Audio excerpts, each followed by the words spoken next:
Crime and Punishment by Fyodor Dostoevsky, Part 6, Chapter 2. Ah, these cigarettes! Porfiry Petrovitch ejaculated at last, having lighted one. They are pernicious, positively pernicious, and yet I can't give them up. I cough, I begin to have tickling in my throat and a difficulty in breathing. You know I am a coward. I went lately to Dr. B. He always gives at least half an hour to each patient. He positively laughed looking at me. He sounded me. Tobacco's bad for you, he said. Your lungs are affected, but how am I to give it up? What is there to take its place? I don't drink. That's the mischief. That I don't. Everything is relative, Rodion Romanovich. Everything is relative. Why, he's playing his professional tricks again, Raskolnikov thought with disgust. All the circumstances of their last interview suddenly came back to him, and he felt a rush of the feeling that had come upon him then. I came to see you the day before yesterday in the evening. You didn't know? Porfiry Petrovitch went on, looking round the room. I came into this very room. I was passing by just as I did today, and I thought I'd return your call. I walked in as your door was wide open.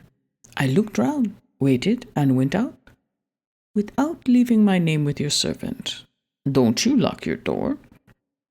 Raskolnikov's face grew more and more gloomy. Porfiry seemed to guess his state of mind.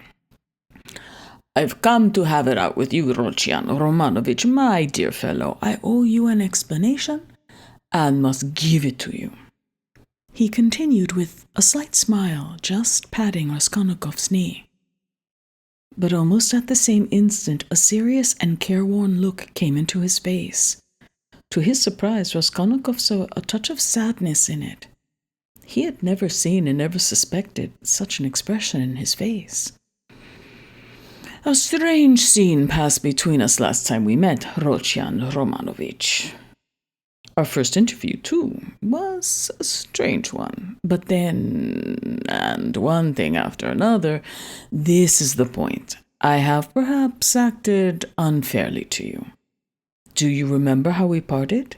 Your nerves were unhinged and your knees were shaking, and so were mine. And, you know, our behavior was unseemly, even ungentlemanly. And yet, we are gentlemen above all, in any case. Gentlemen. That must be understood. Do you remember what we came to? And it was quite indecorous. What is he up to? What does he take me for? Raskolnikov asked himself in amazement, raising his head and looking with open eyes on Porfiry. I've decided openness is better between us. Porfiry Petrovitch went on, turning his head away and dropping his eyes, as though unwilling to disconcert his former victim, and as though disdaining his former wiles. Yes, such suspicions and such scenes cannot continue for long. Nikolai put a stop to it, or I don't know what we might not have come to. That damned workman was sitting at the time in the next room. Can you realize that? You know that, of course, and I am aware that he came to you afterwards, but what you supposed then was not true. I had not sent for anyone. I had made no kind of arrangements. You ask why I hadn't. What shall I say to you? It had all come upon me so suddenly. I had scarcely sent for the porters. You noticed them as you went out, I dare say. An idea flashed upon me. I was firmly convinced at the time. You see, Rodion Romanovich, come, I thought, even if I let one thing slip, for a time I shall get hold of something else. I shan't lose what I want anyway. You are nervously irritable, Rodion Romanovich, by temperament. It's out of proportion with other qualities of your heart and character, which I flatter myself I have to some extent divined. Of course, I did reflect even then that it does not always happen that a man gets up and blurts out his whole story. It does happen sometimes, if you make a man lose all patience, though even then it's rare. I was capable of realizing that, if only had a fact, I thought the least little fact to go upon, something I could lay hold of, something tangible, not merely psychological, for if a man is guilty, you must be able to get something substantial out of him. One may reckon upon most surprising results indeed. I was reckoning on your temperament, Rodion Romanovich, on your temperament above all things. I had great hopes of you at that time.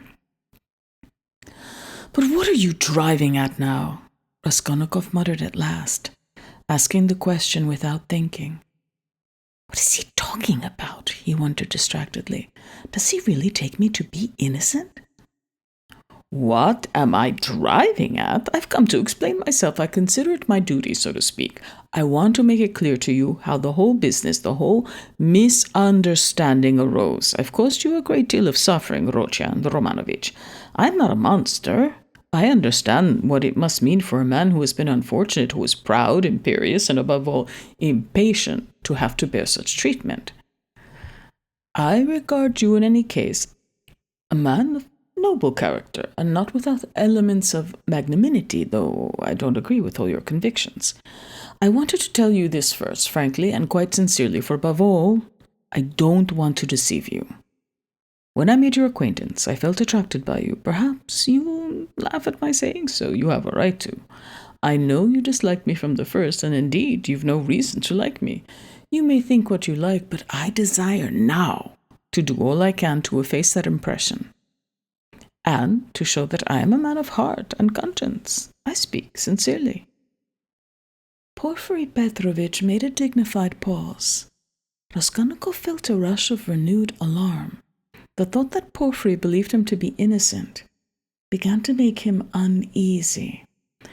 It's scarcely necessary to go over everything in detail, Porfiry Petrovitch went on. Indeed, I could scarcely attempt it to begin with. There were rumors. Through whom, how, and when those rumors came to me, and how they affected you, I need not go into. My suspicions were aroused by a complete accident which might just as easily not have happened. What was it? I believe there's no need to go into that either. Those rumors and that accident led to one idea in my mind. I admit it openly, for one may as well make a clean breast of it. I was the first to pitch on you. The old woman's notes on the pledges and the rest of it, that all came to nothing. Yours was one of 100. I happened, too, to hear of the scene at the office from a man who described it capitally, unconsciously reproducing the scene with great vividness. It was just one thing after another, Rodion Romanovich, my dear fellow. How could I avoid being brought to certain ideas? From 100 rabbits you can't make a horse, 100 suspicions don't make a proof, as the English proverb says, but that's only from the rational point of view.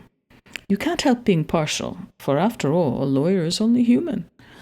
I thought, too, of your article in that journal. Do you remember? On your first visit we talked of it. I jeered at you at the time, but that was only to lead you on. I repeat, Rodion Romanovich, you are ill and impatient. That you were bold, headstrong, in earnest, and had felt a great deal, I recognized long before. I, too, have felt the same, so that your article seemed familiar to me. It was conceived on sleepless nights with a throbbing heart in ecstasy and suppressed enthusiasm. And that proud, suppressed enthusiasm in young people is dangerous.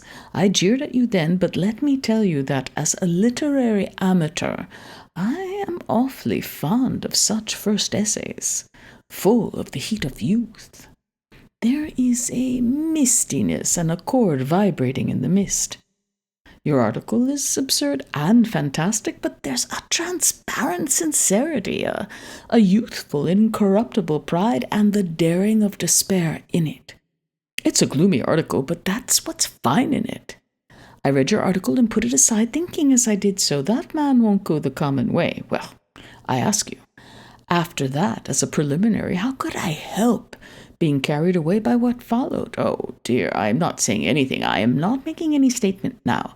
I simply noted it at the time.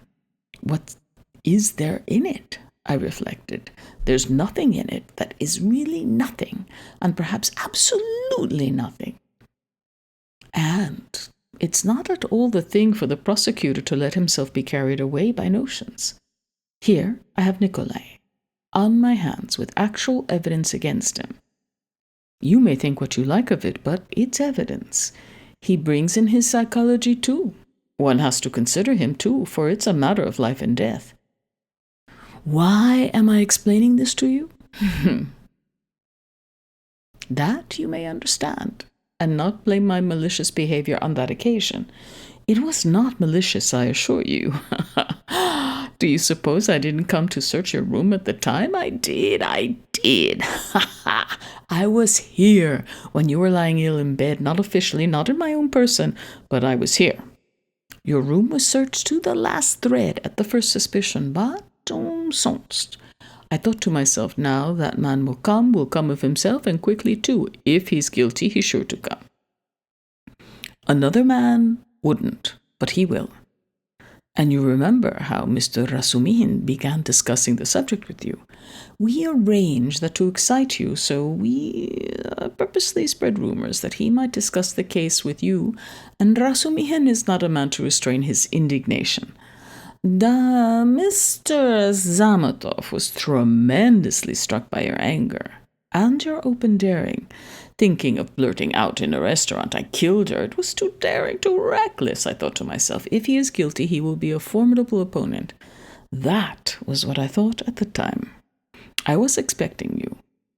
But you simply bowled Zamatov over, and well, you see, it's all lies in this. That this damnable psychology can be taken two ways. Well, I kept expecting you, and so it was you. You came. My heart was fairly throbbing. Now, why need you have come? Your laughter, too, as you came in, do you remember? I saw it all plain as daylight, but if I hadn't expected you so specially, I should not have noticed anything in your laughter. You see what influence a mood has. Mr. Razumihin then, that stone under which things were hidden. I seem to see it somewhere in a kitchen garden. It was in a kitchen garden you told Zamatov, and afterwards you repeated that in my office. And when we began picking your article to pieces, how you explained it. One could take every word of yours in two senses, as though there were another hidden meaning. So, in this way, Rodion Romanovich, I reached the furthest limit, and knocking my head against a post, I pulled myself up, asking myself what I was about. After all, I said, you can take it all in another sense if you like, and it's more natural. So, indeed, I couldn't help admitting it was more natural. I was bothered. No, I better get hold of some little fact, I said. So, when I heard of the bell ringing, I held my breath and was all in a tremor. Here is my little fact, thought I, and I didn't think it over. I simply wouldn't. I would have given 1,000 rubles at that minute to have seen you with my own eyes when you walked 100 paces beside that workman, after he had called you murderer to your face, and you did not dare to ask him a question all the way. And then, what about your trembling? What about your bell ringing in your illness, in semi-delirium? And so, Rodion Romanovich, can you wonder that I played such pranks on you? And what made you come at that very minute? Someone seemed to have sent you, by Jove, and if Nicolais had not parted us, and do you remember Nicolais at the time? Do you remember him clearly? It was a thunderbolt, a regular thunderbolt, and how I met him. I didn't believe in the thunderbolt, not for a minute. You could see it for yourself, and how could I? Even afterwards, when you had gone and he began making very, very plausible answers on certain points, so that I was surprised at him myself. Even then I didn't believe his story. You see what it is to be as firm as a rock? No, thought I. Morgen früh. What has Nikolai got to do with it? Razumihin told me just now that you think Nikolai's guilty, and had yourself assured him of it. His voice failed him, and he broke off. He had been listening in indescribable agitation as this man, who had been seen through and through him, went back upon himself. He was afraid of believing it, and did not believe it. In those still ambiguous words, he kept eagerly looking for something more definite and conclusive. Mr. Rasumihin, cried Porfiry Petrovitch, seeming glad of a question from Raskolnikov, who had till then been silent. But I had to put Mr. Rasumihin off. 2 is company, 3 is none. Mr. Rasumihin is not the right man. Besides, he is an outsider. He came running to me with a pale face, but never mind him. Why bring him in? To return to Nikolai. Would you like to know what sort of a type he is? How I understand him, that is. To begin with, he's still a child, and not exactly a coward, but something by way of an artist. Really, don't laugh at my describing him so. He is innocent and responsive to influence. He has a heart and is a fantastic fellow. He sings and dances, he tells stories, they say, so that people come from other villages to hear him. He attends school too and laughs like a child, and he stole too then without it knowing it himself, for how can it be stealing if one picks it up? And how do you know he is an old believer, or rather a dissenter? There have been wanderers in his family, and he was for 2 years in his village under the spiritual guidance of a certain elder. I learned all this from Nikolai and from his fellow villagers, and what's more, he wanted to run into the wilderness. He was full of fervor, prayed at night, read the old books, the true ones, and read himself crazy. Petersburg had a great effect upon him, especially the women and the wine. He responds to everything, and he forgot the elder and all that. I learnt that an artist here took a fancy to him and used to go and see him, and now this business came upon him. Well, he was frightened. He tried to hang himself. He ran away. How could one get over the idea the people have of Russian legal proceedings? The very word trial frightens some of them. Whose fault is it? We shall see what the new juries do. God grant they do good. Well, in prison, it seems, he remembered the venerable elder. The Bible, too, made its appearance again. Do you know, Rodion Romanovich, the force of the word suffering among some of these people? It's not a question of suffering for someone's benefit, but simply one must suffer. If they suffer at the hands of the authorities, so much the better. In my time, there was a very meek and mild prisoner who spent a whole year in prison, always reading his Bible on the stove at night, and he read himself crazy, and so crazy, do you know, that one day, apropos of nothing, he seized a brick and flung it at the governor, though he had done him no harm. And the way he threw it, too, aimed it a yard on one side on purpose for fear of hurting him. Well, we know what happens to a prisoner who assaults an officer with a weapon, so he took his suffering. So I suspect now that Nikolai wants to take his suffering, or something of the sort. I know it for certain from facts, indeed, only he doesn't know that I know. What? You don't admit that there are such fantastic people among the peasants? Lots of them. The elder now has begun influencing him, especially since he tried to hang himself. But he'll come and tell me all himself. You think he'll hold out? Wait a bit. He'll take his words back. I am waiting from hour to hour for him to come and abjure his evidence.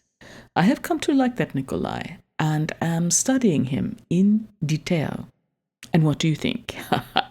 He answered me very plausibly on some points. He obviously had collected some evidence and prepared himself cleverly, but on other points he is simply at sea, knows nothing, and doesn't even suspect that he doesn't know. No, Rodion Romanovich, Nikolai doesn't come in.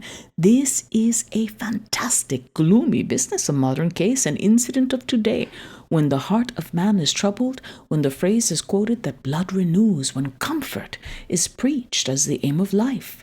Here we have bookish dreams, a heart unhinged by theories. Here we have resolution in the first stage, but resolution of a special kind. He resolved to do it like jumping over a precipice or from a bell tower, and his legs shook as he went to the crime. He forgot to shut the door after him and murdered 2 people for a theory. He committed the murder and couldn't take the money. And what did he manage to snatch up? He hid under a stone. It wasn't enough for him to suffer agony behind the door while they battered at the door and rung the bell. No, he had to go to the empty lodging, half delirious, to recall the bell ringing. He wanted to feel the cold shiver over again. Well, that, we grant, was through illness. But consider this, he is a murderer, but looks upon himself as an honest man, despises others, poses as an injured innocence. No, That's not the word of a Nikolai, my dear Rodion Romanovich. All that had been said before had sounded so like a recantation that these words were too great a shock. Raskolnikov shuddered as though he had been stabbed. Then who, then, is the murderer? He asked in a breathless voice, unable to restrain himself. Porfiry Petrovitch sank back in his chair, as though he were amazed at the question. Who is the murderer? He repeated as though unable to believe his ears. Why, you, Rodion Romanovich.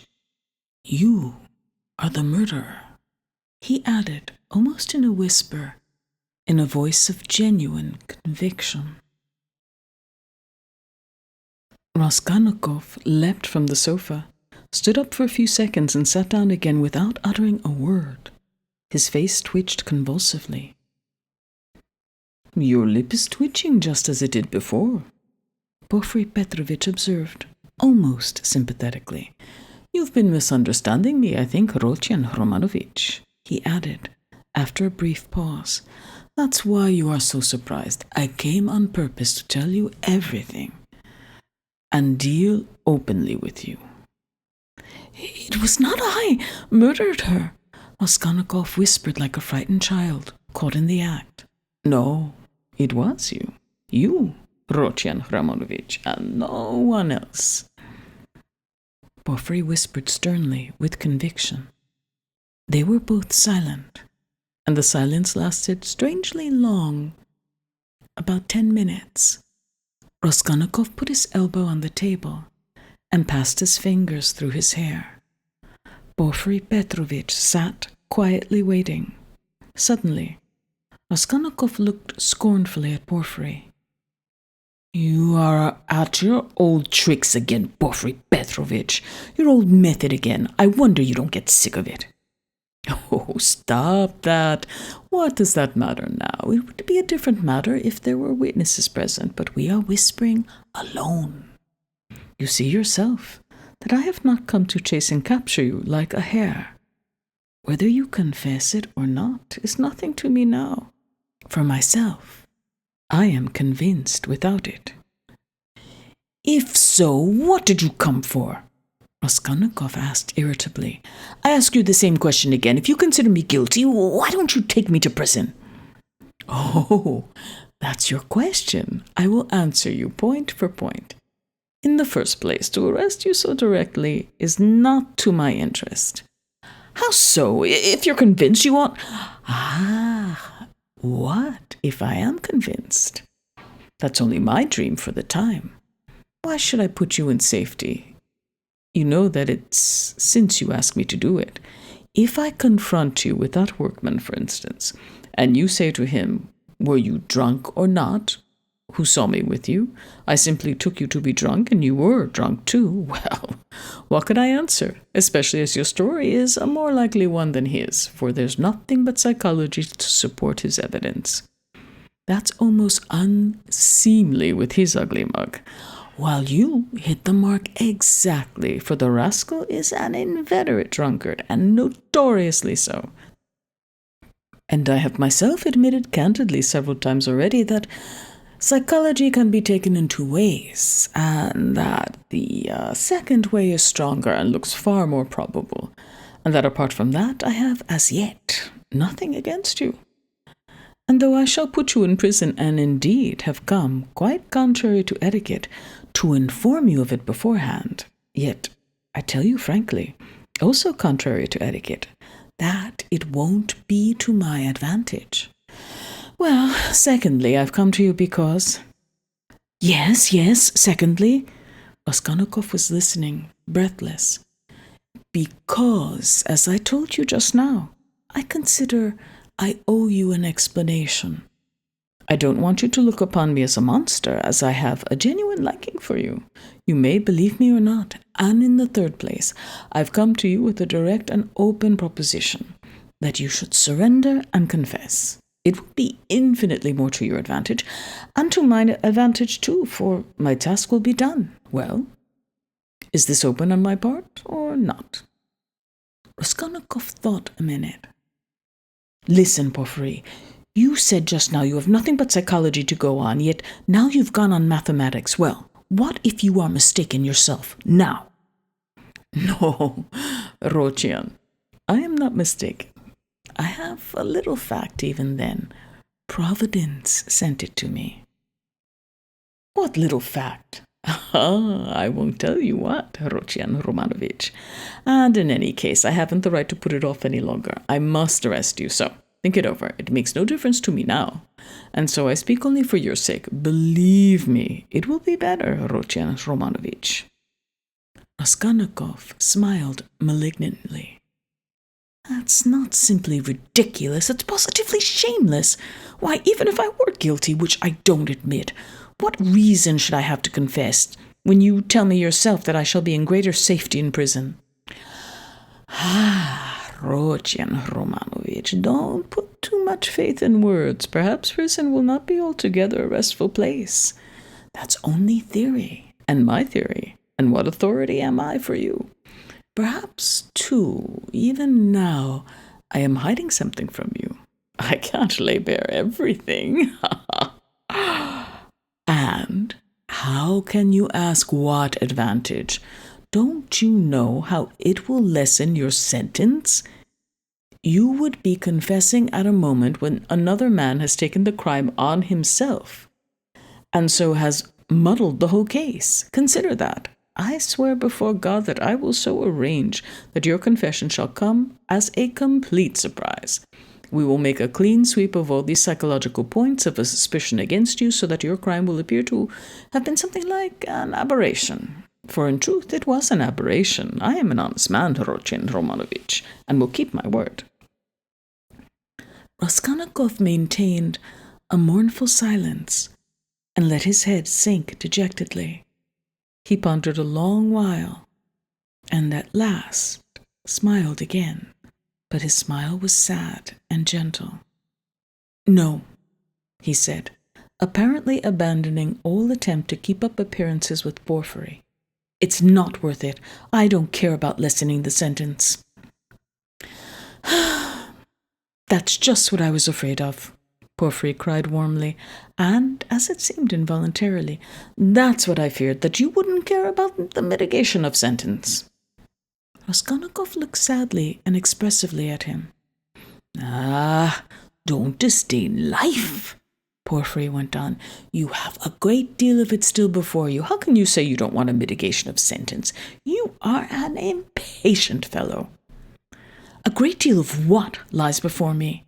Of life? What sort of prophet are you? Do you know much about it? Seek, and ye shall find. This may be God's meaning for bringing you to him, and it's not forever, the bondage. The time will be shortened, laughed Raskolnikov. Why, is it the bourgeois disgrace you are afraid of? It may be that you are afraid of it without knowing it because you are young. But anyway, you shouldn't be afraid of giving yourself up and confessing.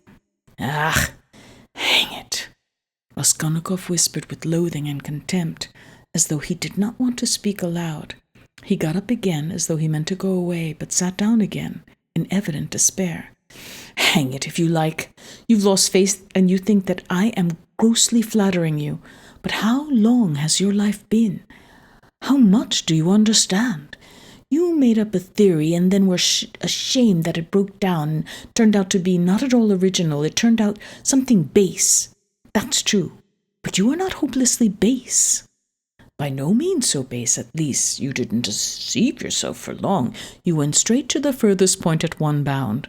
How do I regard you? I regard you as one of those men who would stand and smile at their torturer while he cuts their entrails out.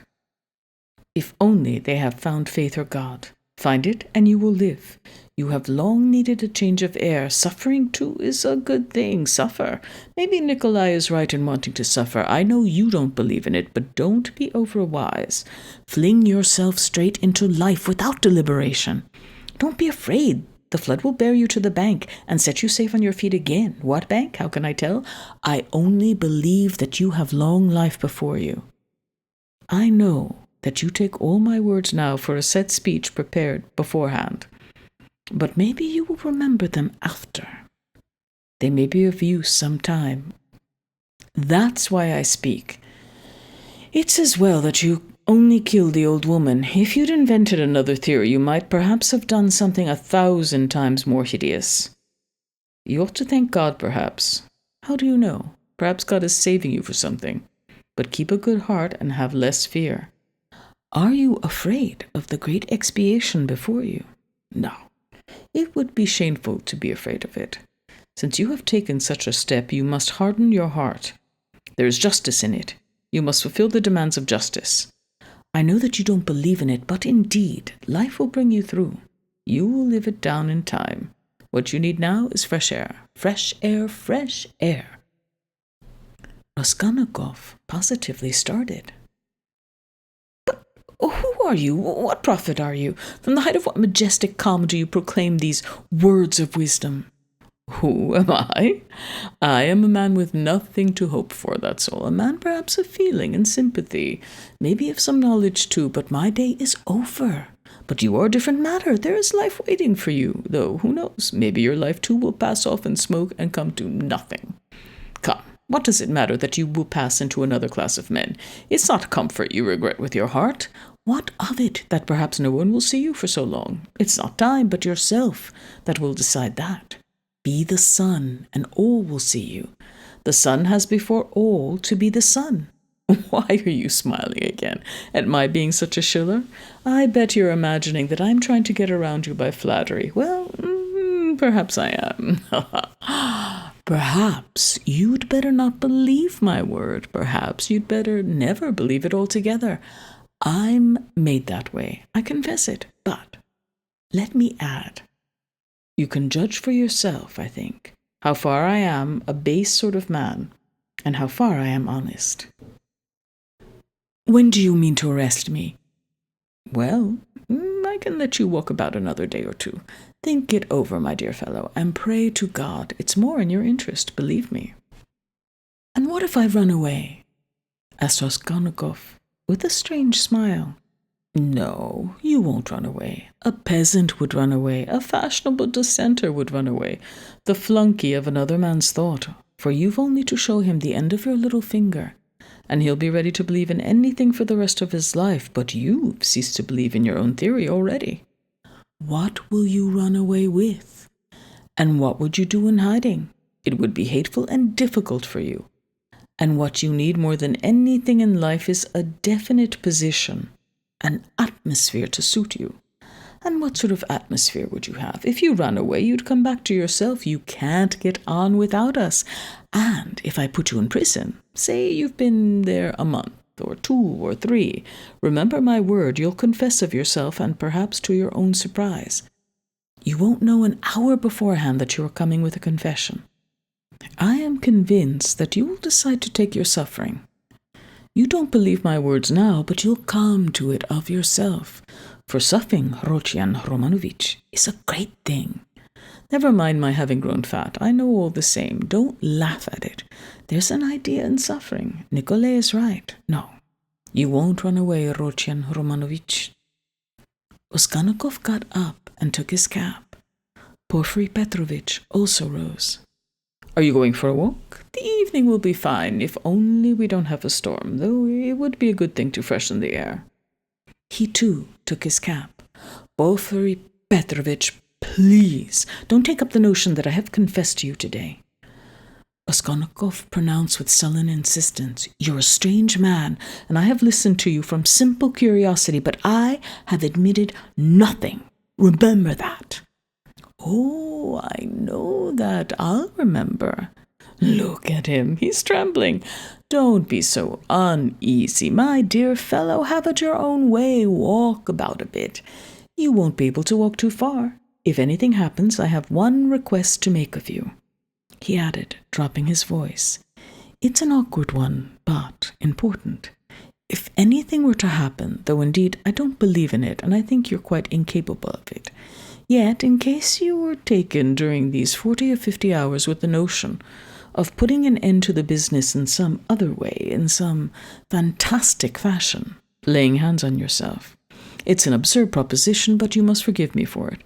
Do leave a brief but precise note, only 2 lines, and mention the stone. It will be more generous. Come, till we meet. Good thoughts and sound decisions to you." Porfiry went out, stooping and avoiding looking at Raskolnikov.